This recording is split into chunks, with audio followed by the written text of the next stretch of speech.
سے حضور مجاہد دورہ نے اپنے ہاتھوں سے آباد کیا، پھر سید سرکار سید ظفر مسعود علیہ الرحمہ نے اپنے خون سے سینچا اور اپنی محبتوں سے نواز کر اس چمن کو آباد کیا، اور پیر کامل نے بے پناہ جس سے محبت فرمائی اور محنتیں کی، اسی ادارے سے تعلق رکھنے والے ذات حضرت علامہ مولانا نوشاد خان اشرفی جو وہاں کے بہترین مدرس ہیں، جلوہ افروز ہیں، میں چاہتا ہوں کہ تھوڑی دیر حضرت کی گفتگو سماعت کر لیا جائے۔ محبت کے ساتھ آپ تمامی حضرات سماعت کریں۔ ہو نہیں سکتا یہ آسانی کے ساتھ، ذرا دل لگائیں، محبت سے بولیں سبحان اللہ۔ ہو نہیں سکتا یہ آسانی کے ساتھ، دل جھکے سجدے میں پیشانی کے ساتھ۔ ہو نہیں سکتا یہ آسانی کے ساتھ، دل جھکے سجدے میں پیشانی کے ساتھ۔ مومنوں رب سے دعا مانگا کرو، حشر ہو مختوم سمنانی کے ساتھ۔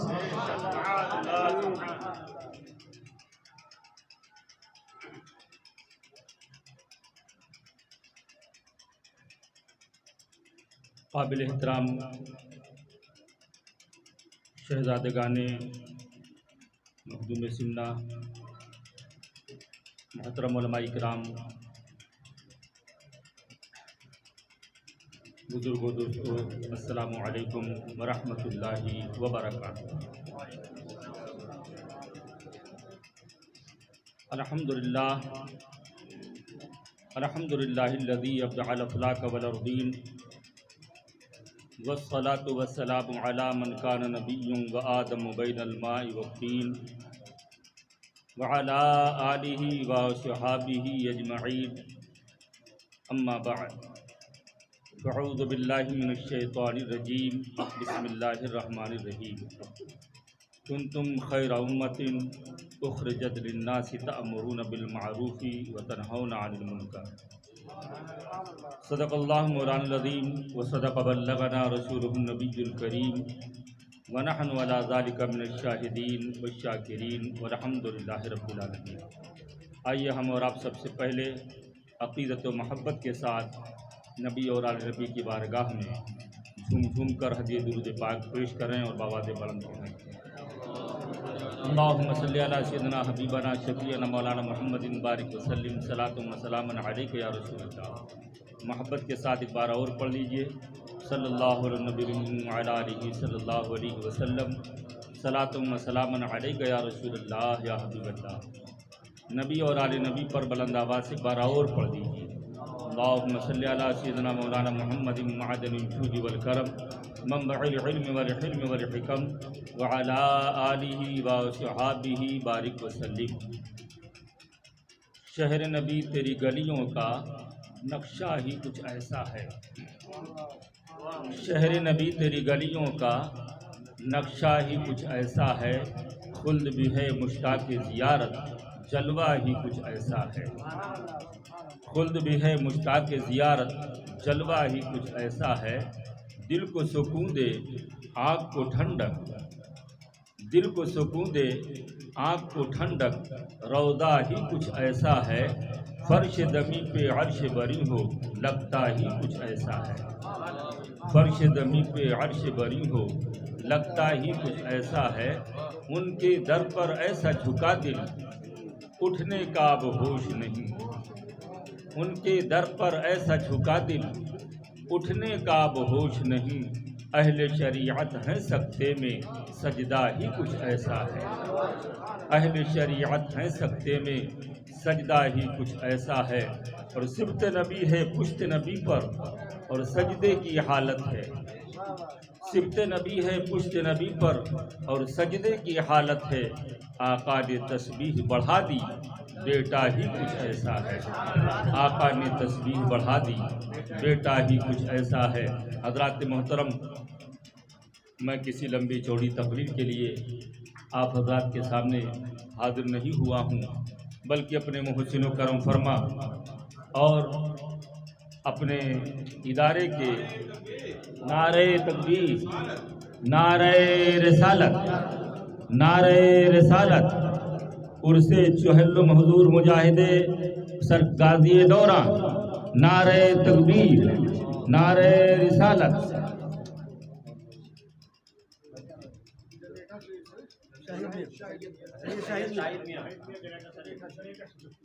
سبحان اللہ، یہ ہمارے اور آپ کی بڑی خوش نصیبی ہے کہ جنیٹا شریف سے حضور شاہد میاں صاحب قبلہ تشریف لائیں۔ آپ حضرات تشریف رکھیں۔ حضرات محترم، جن کے فاتحے میں آج ہم اور آپ یہاں پر حاضر ہیں، حضرت کا لگاؤ اشرف العلوم سے کس طرح تھا وہ تو ہمارے ریحان بھائی یا ہمارے علاقے کے لوگ ہی، ہمارے پرنسپل صاحب ہی بتا سکتے ہیں۔ سچائی یہ ہے کہ حضور مجاہد دورہ نے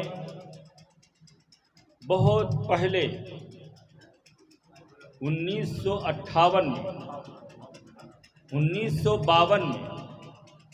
اس ادارے کی بنیاد رکھی تھی، مدرسہ اشرف العلوم پورا گوہر۔ 1952 میں حضور مجاہد دورہ علیہ الرحمہ نے اس ادارے کی بنیاد رکھی اور اپنے انتھک محنت، کوشش، خون اور پسینے سے اس کو پروان چڑھایا، اور اس کے بعد آپ کے صاحبزادے حضور غازی دورہ حضرت علامہ سید ظفر مسعود اشرفی رحمۃ اللہ علیہ نے اس ادارے کی باغ دوڑ اپنے ہاتھوں میں لی اور بڑی ہی انتھک کوشش کی۔ حضرت نے ایک مشن چلایا تھا جو بھلے ہی دوسرا روپ اختیار کیا، جس کا نام حضرت نے رکھا تھا المظفر پبلک اسکول۔ اسی مدرسہ اشرف العلوم کے زیر نگرانی المظفر پبلک اسکول حضرت نے قائم فرمایا تھا، اور مجھے خوب اچھی طرح سے یاد ہے، میں اس وقت ممبئی رہتا تھا۔ حضرت اس کے لیے اتنی کوشش کیے، آپ نے اتنے سفر کیے کہ جس کو میں بیان نہیں کر سکتا ہوں۔ ممبئی کی سرزمین پر حضرت کے ساتھ میں جا بجا رہا اور اس کے لیے انہوں نے کوشش کی۔ بہرحال آپ نے وہ کوشش جو کی المظفر پبلک اسکول کے نام پر، بھلے ہی اب اس نام کے بجائے وہ پھر اسی میں ضم ہو گیا اور مدرسہ اشرف العلوم پورا گوہر ہی رہا، لیکن اس کے ساتھ ہی ساتھ حضرت کی یہ کوشش کا نتیجہ یہ ہوا کہ اسی مدرسہ اشرف العلوم پورا گوہر کے اندر اب بہترین انداز میں ایک نسواں بھی جاری ہے، جس کے اندر وہاں کی بچیوں کو زیور علم سے آراستہ کیا جاتا ہے۔ اور یہ میں آپ کو سب لوگوں کو بتاتے ہوئے تحدیث نعمت کے طور پر یقیناً میں بڑی خوشی محسوس کرتا ہوں۔ ہمارے پرنسپل صاحب بھی تشریف فرما ہیں، یقیناً اس وقت دل باغ باغ ہو گیا۔ مدرسہ اشرف العلوم پورا گوہر کے اندر جب مسجد رکھنے کی بات، بنیاد رکھنے کی بات آئی تو اس موقع پر ہر جگہ پر لوگ ہوتے ہیں، کچھ لوگوں نے یہ کہا کہ مدرسے کی سرزمین پر مسجد کیسے بنائی جائے، مدرسے کی سرزمین پر مسجد نہیں بنا سکتے ہیں وغیرہ، یہاں تک کہ بہت سے لوگوں نے مخالفت پر کمر بستہ ہوئے اور آمادگی ظاہر کی۔ لیکن قربان جائیں آپ اس بنیاد پر، اس بات پر کہ ایک دن حضور غازی دورہ حضرت علامہ سید ظفر مسعود اشرف صاحب قبلہ تشریف لائے اور وہاں پر اراکین، اساتذہ اور گاؤں کے لوگوں کی موجودگی میں حضرت نے جو فرمایا اس چیز سے اس قدر حوصلہ ملا، اور اس قدر جو ایک پردہ پڑا ہوا تھا جسے ہم لوگ نہیں جانتے تھے، اس چیز سے ہم لوگوں کو اس قدر حوصلہ ملا کہ ہماری بانچیں کھل گئیں۔ معاملہ یہ ہوا کہ حضور مجاہد دورہ کے صاحبزادے نے، آپ نے ایک خطیر رقم 1,00,000 روپے کی رقم آپ نے نکال کر پیش فرمائی اور ارشاد فرمایا کہ اس کو والد محترم حضور مجاہد دورہ نے اپنے ہاتھ سے یہ رقم دی تھی اور میری والدہ محترمہ کو، اور یہ فرمایا تھا کہ جب میری حیات میں اگر یہ چیز نہیں ہو پائے اور تمہاری حیات میں ہو تو اشرف العلوم میں جب بھی مسجد تعمیر ہوگی اس کے لیے یہ رقم پیش کر دینا۔ اس کے لیے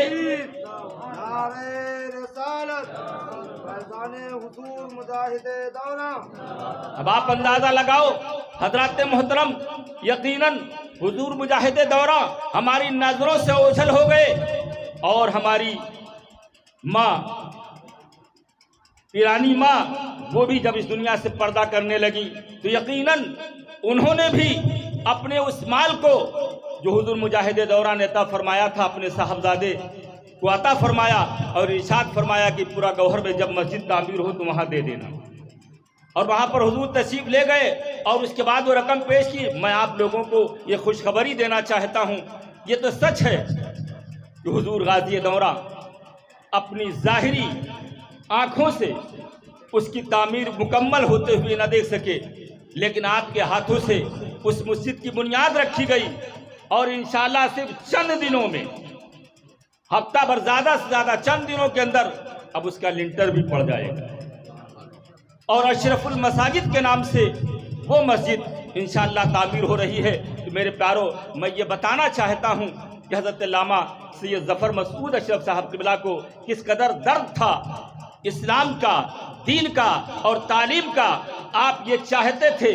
برجستہ مجلسی گفتگو میں کئی مرتبہ حضرت نے اس بات کا ذکر کیا تھا کہ دیکھیے مولانا، ہمارے مدارس جو ہیں وہاں پر جو کچھ تعلیم ہو رہی ہے،